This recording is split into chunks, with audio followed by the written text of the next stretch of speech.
น่ากินบ่พี่น้องน่ากินบ่ครับนี่น่ากินบ่ดกเลยพี่น้องหลายบ่คิดว่ามันสิร้ายขนาดนี้พี่น้องข่อยมีเรื่องสิเว้าหมากได้ที่ข่อยซีนะพี่น้องหมากได้ที่เฮาเอานิ้วซีนั่นบอกว่าสิเป็นหมักหมักแตงพี่น้องบ่ใหญ่ตายเหลืองแล้วก็มือเฮาไปโดนนะพี่น้องเบิ่งแน่พี่กำลังเป็นหมากแบบโอ้ยพี่น้องร้ายอะไรบ่คิดว่าสิได้ขนาดนี้ได้พี่น้องข่อยปลูกนะหมากดกฝนอยู่ทั้งพี่อีกเป็นโอ้ยเหยียบโอ้ยพี่น้องข่อยเหยียบ มันสิยังรอดอยู่นี่ข่อยบ่เห็นเพราะว่าตีนเหยียบ2 เทื่อเหยียบเลยพี่น้องคืออันนี้นั่นเป็นแทบทุกขอได้พี่น้องหมักแตงคือกันหมักนี่บ่ฮู้ว่ามันสิได้อีกจักหน่วยพี่น้องแต่ละต้นแต่ละเครือพี่เป็นทุกขอเลยงามพี่หน่วยที่ใหญ่นะพี่น้องหน่วยที่ใหญ่เนี่ยนะพี่แล้วก็ผู้อยู่ทางพุ่นอีกพี่น้องเห็นบ่นะเฮ็ดจังไดพี่น้องบอกวิธีมันนี่เด้อเฮาต้องตัดใบมันออกบ่หรือว่าเอาหมากแหลกมันถิ่มตัดถิ่มบ่หรือว่าจังไดพี่น้องบอกมานี่เด้อคอมเมนต์เข้ามานี่เด้อผู้ใดฮู้ผู้ใดเคยปลูกบ้านพี่น้องพุ่นเป็นแถบทุกขอดกพุ่นพี่น้องบักมีอยู่ประมาณ3 4 5 6ขุมนี่แหละพี่น้องดกแห้งส่วนหมักทั่วคอยกะหมักทั่วนะพี่น้องกำลังออกดอกกำลังออกดอกเต็มเลยพี่น้องหมักทั่วนะ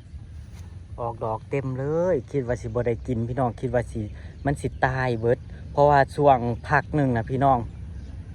นี่ต้นมันที่ข่อยทอนถิ่มหลายต้นนี้เลยพี่น้องมันตายมันเหี่ยว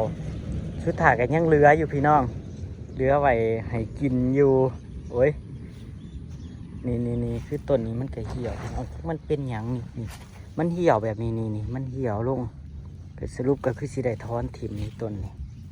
ทอนถิ่มพี่น้องบ่ได้ข่อยบ่เข้าใจมันบ่ขึ้นค่าอังแหมมันเป็นเพราะว่ามันล่มคือเบาน้ำว่าบ่คือพี่เพิ่นคอมเมนต์เขามาบอกเนาะปีนี่ปลูกยังกะยากปีนี่เพิ่นว่าอยู่เกาหลีก็เหมือนกันเพิ่นว่าปลูกอะไรก็ไม่ค่อยสวยปลูกยากพี่น้องใครอยากกินก็มาเอาเด้อดอกมันก็ร้ายได้พี่น้องร้ายค่ะคุณอยากกินแกงหน่อไม้ดิพี่น้องเนาะอยากกินแกงหน่อไม้เด้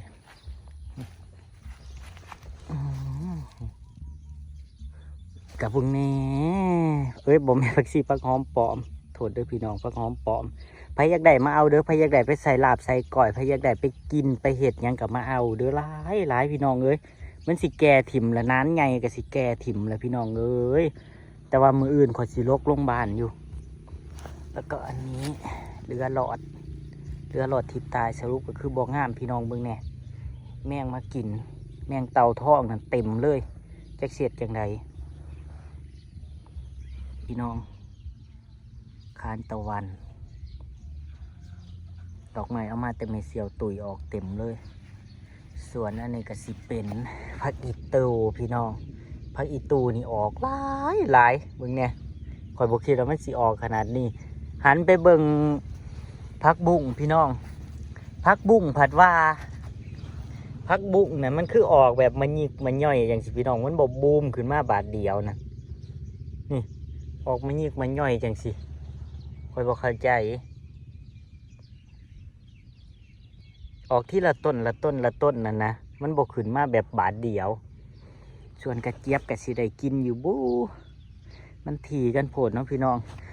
ใหญ่แต่ต้นเดียวนะต้นนั้นใหญ่สิได้กินอยู่ต้นนะสิได้กินก่อนหมู่ข่อยลด0พี่น้องงอมากข่อยก็ยัง0อยู่เนี่ยข่อยสิเล่าให้ฟังแต่งตัวเรียบร้อยไปแล้วพักกันออกมานั่งกับนางถาข่อยเนาะนั่งคิดว่าข่อยน่ะขึ้นรถแล้ว ขึ้นรถสอนถ่ายนางแล้วนางผัดปืดรถออกไปผู้เดียวพี่น้องตอนนี้อยู่บ้านสวรรค์ปืดรถออกไปผู้เดียวแล้วโทรกลับมาหาข่อยบอกว่าเอ้าคิดว่าขึ้นรถไปน้ำแล้วเพราะว่ารถขึ้นนักคึกเพราะว่าเว้านั่นแล้วไผจะสอนถ่ายน้ำเพิ่นว่าผัดลืมผัวพี่น้องข่อยรถศูนย์มันนี่ข่อยกับเข่าห้องบ่ได้อีกพี่น้องห้องข่อยกับเข่าบ่ได้บ่มีกุญแจไขห้องกับล็อกข่อยหันยางไม่ยิบเอาหมวกข่อยก็มาล็อกห้องพี่น้องล็อกห้องแล้วออกมาทางนี้ไปแล้วน้ำก้นไวกับบ่แนมพี่น้องน้ำก้นกับบ่แนมบ่หันโทรใส่กับบ่รับสายอีกได้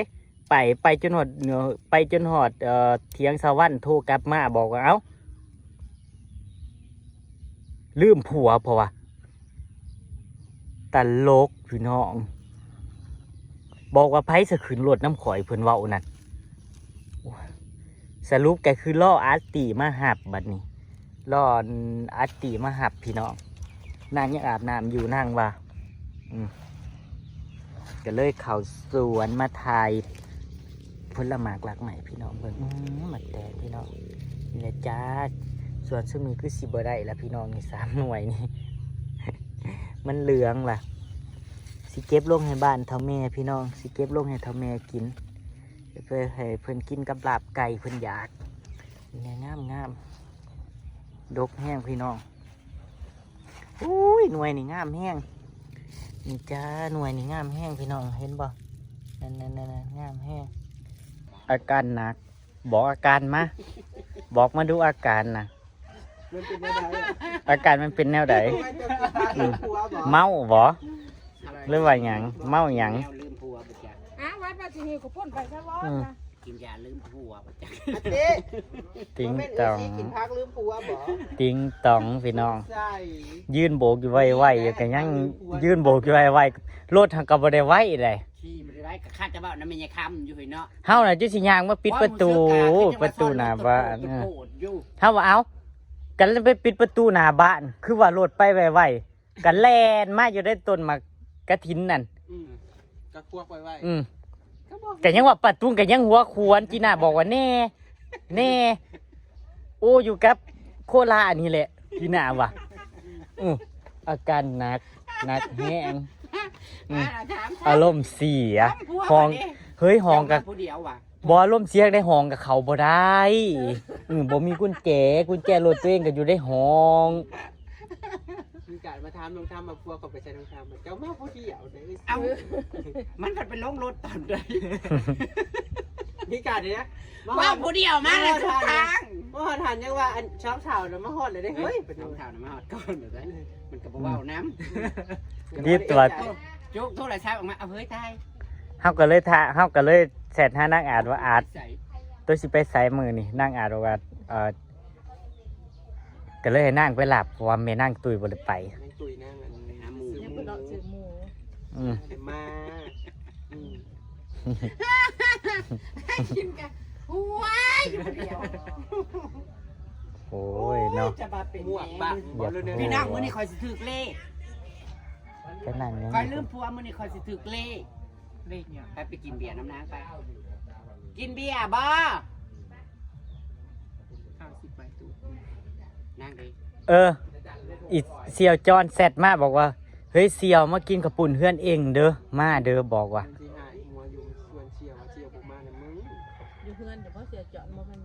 มันอยู่ในสายเขาก็เลยบอกว่าเพื่อนตัวในสายเสี่ยวมันบอกว่าเลยโรงงานขึ้นมาถามมาหอดแล้วโทรหาเองเด้อมันว่ะหลังที่2อ๋อเอ้ามันบ่ได้ว่าซุมโตไปว่าซะบ่เชียร์เนี่ยไปช่วงพักแล้วล่ะครับคือเมื่อเช้าที่ช่วงพักเลาะขึ้นมาแล้วก็รีวมาหายาลีมันนั่นก็ยังบ่อยากทานยาลีแขกแล้วก็จะยังแต่ว่ามันยืนโบกอยู่ในกุฏิดูกินนั่นแหละมากินน้ำหลังบ่เราก็ใช้ผ้าห่มผ้าขาวเลยโอ้ยเดี๋ยวลืมเข้าห้องน้ำเหมือนกันไม่สิเป็นเตาหัวนะยืนเอ้านั่งกินอยู่กะหัวปัญญาอ่อนแฮะเฮาอารมณ์เสียได้เวลาที่นั่นถ้าแม่นว่าเฮามีรถเฮาลงบ้านพุ่นเฮาความอารมณ์เสียนั่นเอ้าเป็นไงพี่น้องน่ากินบ่พี่น้องมีตีนไก่กับ อืมกับเหลือ เออดาเทศนี่น้ำหมอนั่งนั่งอยู่วะ อาดมากินชุมเจ้ากินแหละ กินแล้วพอกินแล้วหัวก็สี นั่นแหละไปแตกเงาลงมาหมดแล้ว เร็วๆมาสิทอดเขาไปจะได้นะ เฮ้ย ทอน100ค่ะอันนี้เงินพี่ทีนะจ๊ะ ขอบคุณหลายๆเด้อ ชื่อเด้ คนละ อ 200100 ว่าเพิ่นเลขนะ อีคิ้วบ้านนี่ ห นะ ลายคนก็เว้าลืมชักกันเลยจักสิซื้อ เอาอีหยังวะพี่แม่ใหม่มาบอกแนวใด พวกอันมา ชุมผู้ขายของมันเลยปีเด็กน้อยกับปีเด็กน้ เล่า อย อยู่ว่าเนี่ยเขามาซื้อเวียนมันบอกอ๋อวานเนี่ยมันผู้เดียวใช้ชุดข้าวมาบอกว่าเจ็ดชี่นี่บอกเลยเขาก็มาคออยู่คอนอนก็มาขายอย่างนี้ อืม แล้วเขาชื่อเลขเวียนว่ามันบอก เอา มาขายเครื่อง จังสั้นติ มันออก8ชี่ตัวเจ็ดชี่เพิ่นบอกมันบอกอ๋อ เขาบ่ได้ หรือสิเป็นชี่ เขาบ่ได้เคาะบ่ได้บอกว่าตอนเขามา เขา ล ก็ ง สิ นะ บอกอะไรเฮ้ย เขาก็บอกข้อบอลมาคออยู่คอเช่าอย่างนี้เห็นมันอยู่ในวัดนะเขานอนขายเครื่องเสร็จแล้วเดินมาลงในวัดแห่กับหัวแจก พี่แม่หมาย กับมันกับบริมาในอื่นเลยมาแล้วว่าบอกเละเลยเนาะ คนเห็นบ่อยบ่หรือว่าจังไดอยู่นะว่าถามแน่ ให้มาผักปีได้ก็เห็นอยู่จ้ะ เห็นปีนี้ อ๋อ สิเป็นคนมาขอทานกับมานอนก็เห็นก็มาหาเห็นอันนี้นะไม่หมายบุไปเกิดไปทานจะเถื่อน กับเด็กน้อย กับลูกหน่อยสิมีลูกหน่อยได้สอง ลูกน้อย2คน แหงลูกหน่อยนะไปหยอกกับพวกอยู่นอกวัด อยู่นอกวัด อ้าว อุ้ยไม่แง่อันเก่าอันบ่อาบ อันเก่านี่แล้ว เราขาย ให้มาอยู่ให้มาพันกับอันเก่านี่ เรา ปีก้อนนั้นไม่ง่ายผู้ขายมากไหมนะพ่อ เดี๋ยวหน่อยนะ จักยายน้อยยาย สิเป็นเจ็ดซี่แต่เพิ่นบอกหรือว่าสิเป็น อืม หนึ่งซี่ซี่หนึ่งสิบอกเพิ่นมา เอาเด้อพี่น้องเอาเด้อมันสิออกเลขหยังล่ะบัดนี้ จ้ะพยายามมันออกเลขไทยนี่วันมันคือบอกจ้ะเลขเหรียญ เอาได้3เดือนเนาะ อืม มันนี่วันเสาร์บ่มีเลขแล้วเนาะ คันซื้อแล้วคันซื้อเล็งมุ้งแล้วคันซื้อกูเอากินเขาว่าใครลืมพัวกับบ่ได้ลืมมาตับลังอยู่พี่น้องมาคนละเทือ อาร์ตบอกไปเอานะบางคำเรียกว่าอาร์ตี้กับ นักแล้วเอาชีโซน บุญบ้านม้วนเอาเจ๊กายมาเดี๋ยวผมป้อมคนอย่าง นั่นน่ะ ได้ยังเจ๊ จะควรจะว่าเอามั่วนี่ เงียบอีก เดี๋ยว ที่ เบอ ว่า ร์ จะได้คำมาหรือ เดี๋ยวอีก ไม่ สิ่ง เถอะ คนกิน ก็อันพดลงอันนี้ประชดโอ้ยบ้านนี่คนหลายดีแต่ดู เอาเขายินอยู่เฮือนไปเฮือนมัน แต่ว่าคนขายน่ะลายได ใช่ไหมใกล้มากนะกาเข้า สวัส ไป ดีจ้า จะได้มาได้ปีนี้เด้อมาบุญบ้าน ส่วนนางข่าวยังแต่งตู่ยังบ่ทันมาอยู่ เอากะขี่รถอันมาฮอดอัน จังหวะก็สิลืมเนาะขี่รถออกมาแล้วผัดย้ายคำเซยผัดมา ไม่ผลกระถินมัน ครับผัดเว้ากับย้ายคำบัดนี้นะ หัวมันเป็นไปได้เหรอเออ คอยเซ็ตห้า ผมมีสติปานนั้นเกินไปแล้วโอ้ ลืม มัน หัว พูดแล้ว มันตั้งใจเดียว มันแก่แค่ เออ แก้แค้นนั่นแหละ ตั้งใจให้เขา มันพิมพ์มัน อย่าไปเชื่อมัน ไปกระคิดยูเวนเชียว คอยยั้งอยู่เทื่อนึงเด้อยั้งอยู่เทื่อนึงเด้อคอยจื้ออยู่ คอยคิดว่ามันแก่แค้นคอยบอกคอยมันเห็ดจังสีเชยได้ไปเจียวมันเห็ดนาจังสีแล้วมันทับรถนะคือข้อ เฮ้ยบัดหมู่นั่นเว้าน้ำเพิ่นกับบ่เว้าน้ำเว้าอยู่ผู้เดียวโบกสุดทางมา มาเรือนนางเท่ากะเฮ้ยสิท่านางเท่าอยู่กับบ่เว้าน้ำเอ้ยนางไปสำลังซะเนาะนางบ่ทันแล้วดอกว่ะ อันว่าแล้วบ่มีไผว่า ไม่ได้เอะใจ ก็บ่ได้ขึ้นจากอวยหน้าอวยหลังหยังว่ะ บอกก็ ขนาดอันขี่รถกลับไปกลับมาในหมองเขาเฮ็ดทางน่ะไปบ่ได้นะ 2 รอบ มันสิบริผมสิบนนี่งวดจังสิอยู่ได้ จะกระทำลูกพรจี งวดรถ กระทำไอพรที่ล่ะ ยังว่ามีลูกเฮ้ย ลูกมันโยมช่องเทื่อมันเฮ็ดนี่นะยังโยมโอ้ยขึ้นแล้ว2 คนแล้วไปกูว่านี่วะวันนี้เนี่ยไรเอากันดีเรื่องปลากันยังวะวันนี้เนี่ยก็เป็นอะไรไม่ได้นานะเอาสีเหล้าใหม่สีเหล้าใหม่เอาตัวเองมาทำลูกเนาะเอาบางคำคือเห็นโยมช่องเทื่อเลยนะว่ะ ยายบวกกระเทยถือกระเคยถือทิมคือกัน รถหน้าเนี่ยสิมาปิดประตูหน้าบ้านน่ะเด้ซะ ต้นกระซองต้นหิวนะคอยนะจะค่ายทั้งกลางนี่ก็น้ำหอมที่ดงกาดเนาะ เฮานี่โยมมองว่าลูกนะเรานะเห็นแต่ในคลิปเอ้าเห็นแต่ในคลิปเขาลูกหัวลูกนี่อันนั้น มาจอดรถได้นะกูก็ปิ้นแหงป่านนั่นบ่สิบ่หัวบันหม่อยเราได้เนาะถามผัวข่อยเด้เพิ่นว่าถามคำเจ้ามาผู้เดียวถามว่าว้าวขึ้นรถน้ำกันมาดีๆนี่นะคึกๆอยู่ ป้าตูนกับอ้นอ้วโทรหาป้านี่เอากุญแจรถขึ้นมาเปิดห้องให้เอา เลยบอกเลยบอกเลยบอก อันนี้กับผู้ขับซ้ายพูดอย่างนี้ เดี๋ยว เรา คิ กั ว บ ต่อไป2 เท่านี่แหละ มีเดียว บ่